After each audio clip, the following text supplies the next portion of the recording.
É, assim, eu anotei algumas coisas aqui, né? Nós temos que olhar o quadro, né? Que essas reformas russas elas são uma resposta direta ao que está acontecendo na Ucrânia. O Rodolfo comentou, né? O exército 2.0 ucraniano, né? Mas veja bem, o exército 2.0 não chega nem perto do exército 3.0 que está sendo montado. O exército 2.0 era o quê? Eram ucranianos sendo treinados por militares da OTAN, utilizando equipamento da era soviética e combatendo numa coisa misturada entre OTAN e sistemas ucranianos adaptados e sistemas russos adaptados para aquela circunstância. Por quê? Porque a Ucrânia não tinha capacidade de formar, você formar um exército em campanha é difícil.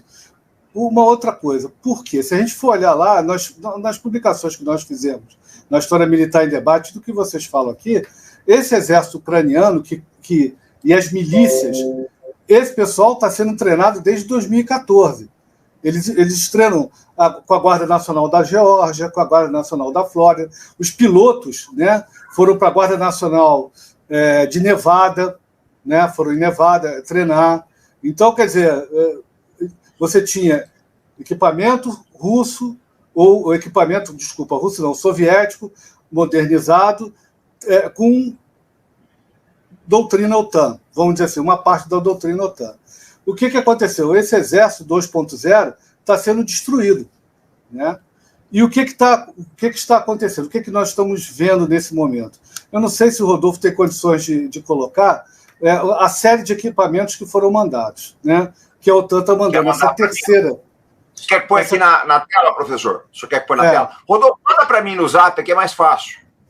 Porque se vocês forem ver, o que está sendo... É só olhar, eu fiz um pequeno comentário lá no grupo em cima disso. O que nós estamos vendo ali? Por exemplo, reposição dos HIMARS. Né? Por quê? Porque eles foram destruídos. Mas como assim? Os americanos dizem que são... Não, veja bem, é aquilo que eu falei. Se vai emitir, o HIMARS precisa de radar. Se vai emitir o caça lá, o Su-27, o Su-29, está voando, pegou, pimba, vai destruir, né, esse sistema. E por aí vai. Então, o que aconteceu? Se você olhar lá, o que está sendo levado, muito sistema antiaéreo para fazer defesa de área e defesa de ponto. Fazer, de repente, até uma 2AD, para tirar a liberdade de ação da Força Aérea russa. Eu quero deixar também bem claro que a gente aqui não... Porque se a gente for olhar tudo, só o que os russos falam, já acabou o exército, todo dia eles acabam com o exército ucraniano. E se for olhar as notícias que vêm da Ucrânia, os russos já acabaram. O problema é que a difusão dessas notícias ucranianas são aceitas como verdade. Enquanto que as informações russas, ainda que a gente consiga mitigar, né, porque às vezes aparece 3, 4 informações do HIMARS, mas se você prestar atenção, eles estão falando de um sistema que eles conseguiram destruir. Entendeu? Eles não destruíram 18 no mesmo dia, mas se você for olhar, a notícia aparece em vários lugares. Você conta, eles estão falando no mesmo lugar. Isso é interessante. Então, mas vamos seguir aqui no raciocínio. Se você for olhar, o que eles estão tirando agora? Cara, duas companhias, do jeito que o exército britânico está depauperado, você tirar uma companhia, você tirar 14 Challenger 2, é um peso. É uma coisa pesada.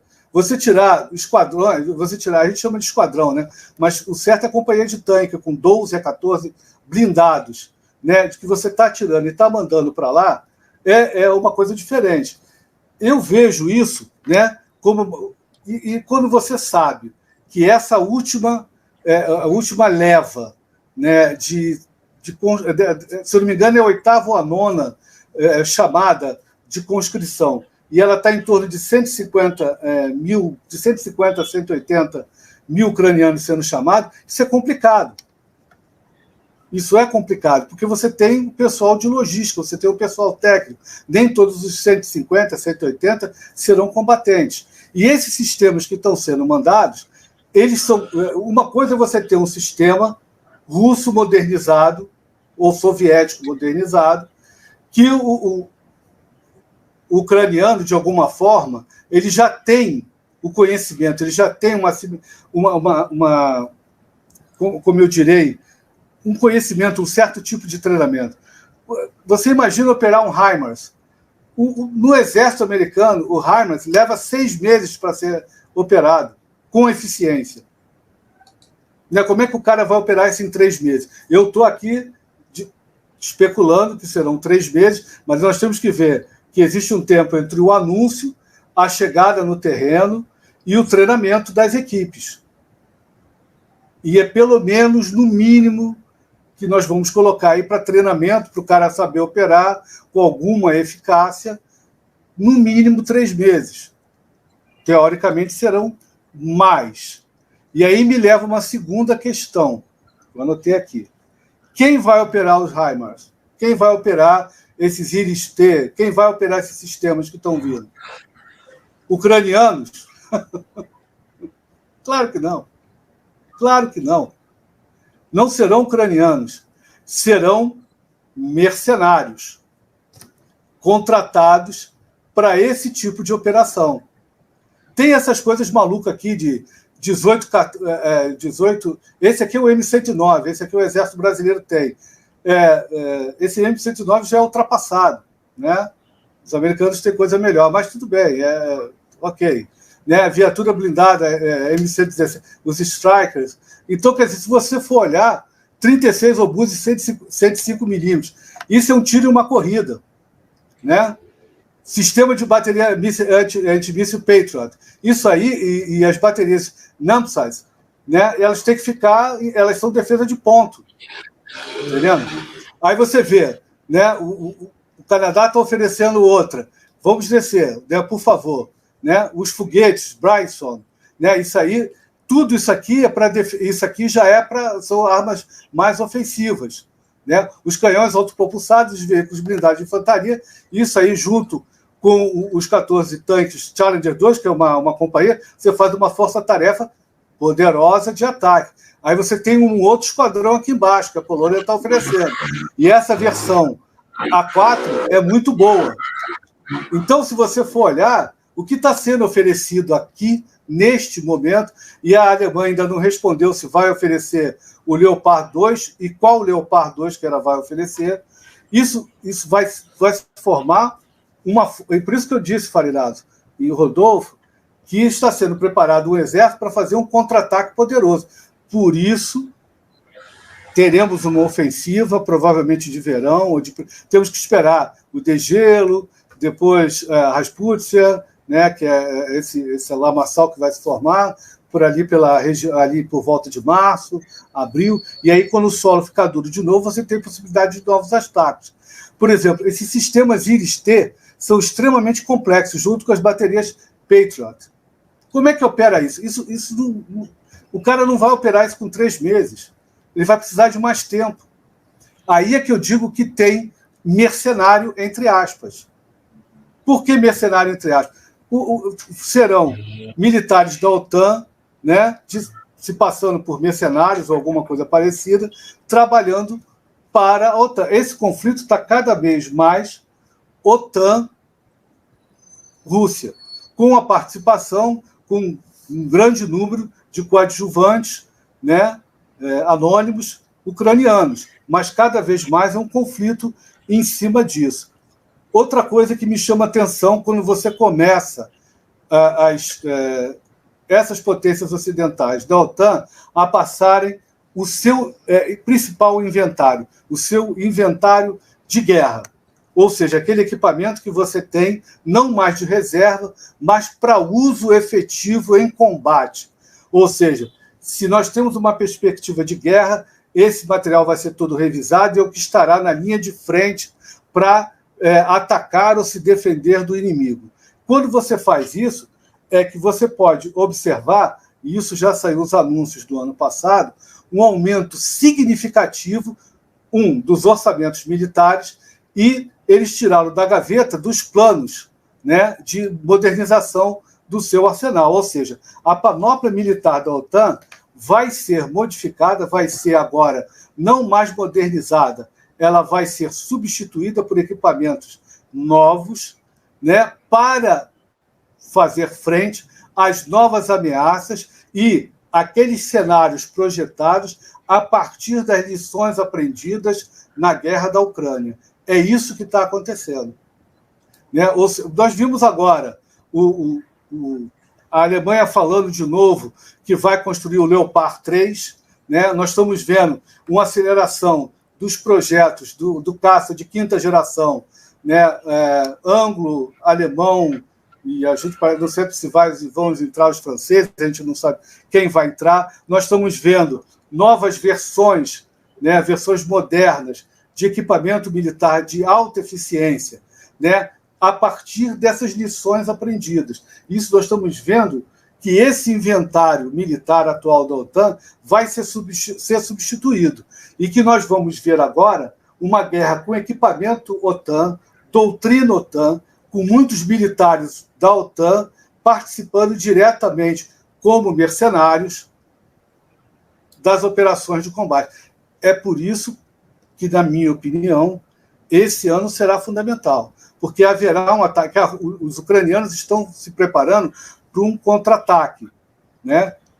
Aonde a gente ainda não sabe. Por exemplo, tem a central nuclear, eles estão ali muito em cima da Zaporizhia, tem algumas regiões ali que são, na minha opinião, as mais prováveis, mas isso a gente tem que esperar mais um tempo para ver com clareza o cenário que se apresenta, né? Mas o cenário que eu tenho montado é de um contra-ataque ali, né?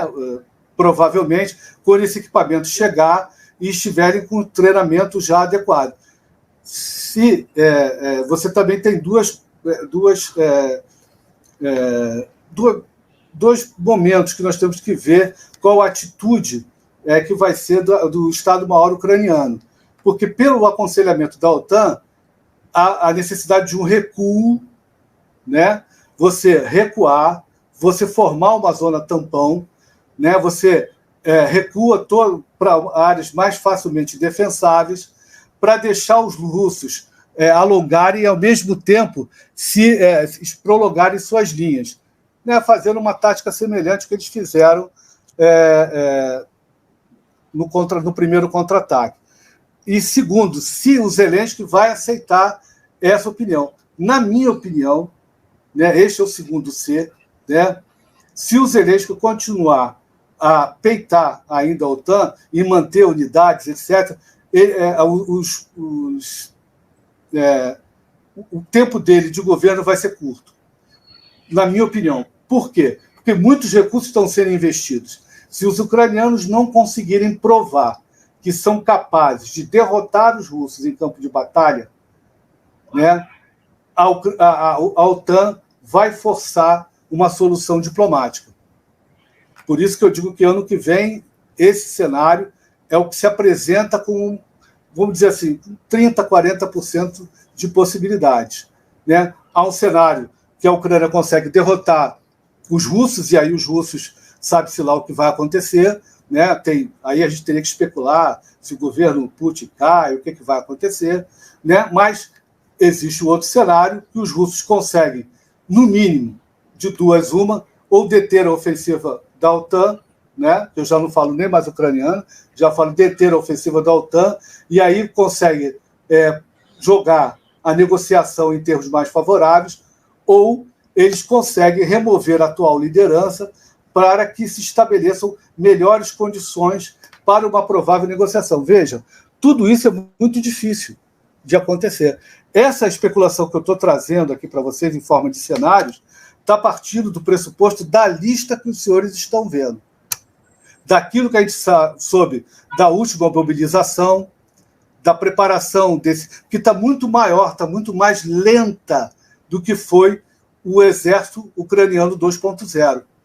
Não sei se o Rodolfo concorda comigo, o exército 2.2 foi montado em 3 meses. Esse exército está, pelo menos, há 3 meses já treinando. E a gente não vê unidades novas chegando. Então, esse treinamento deve continuar.